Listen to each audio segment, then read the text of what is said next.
चार मोमबत्तियां की कहानी। रात का समय था, चारों ओर घना अंधेरा छाया हुआ था। केवल एक ही कमरा प्रकाशित था। वहां चार मोमबत्तियां जल रही थी। चारों मोमबत्तियां एकांत देख आपस में बातें करने लगी। पहली मोमबत्ती बोली, मैं शांति हूँ। जब मैं इस दुनिया को देखती हूँ तो बहुत दुखी होती हूँ।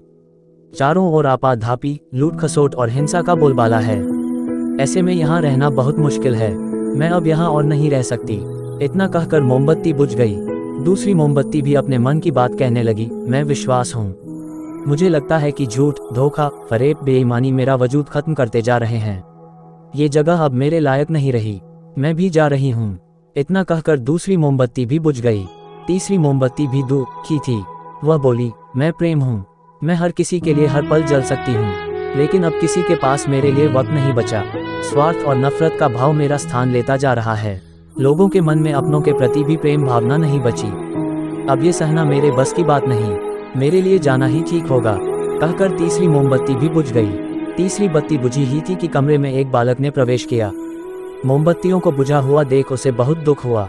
उसकी आंखों से आंसू बहने लगे। दुखी मन से वो बोला, इस तरह बीच में ही मेरे जीवन में अंधेरा कर कैसे जा सकती हो तुम?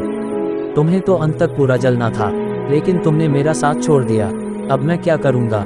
बालक की बात सुन चौथी मोमबत्ती बोली, घबराओ नहीं बालक, मैं आशा हूँ और मैं तुम्हारे साथ हूँ। जब तक मैं जल रही हूँ तुम मेरी लौ से दूसरी मोमबत्तियों को जला सकते हो। चौथी मोमबत्ती की बात सुनकर बालक का ढाढ़स बंध गया। उसने आशा के साथ शांति, विश्वास और प्रेम को पुनः प्रकाशित कर लिया। Moral of the story is, जीवन में समय एक सा नहीं रहता। कभी उजाला रहता है तो कभी अंधेरा। जब जीवन में अंधकार आए, मन अशांत हो जाए, विश्वास डगमगाने लगे और दुनिया पराई लगने लगे, तब आशा का दीपक जला लेना।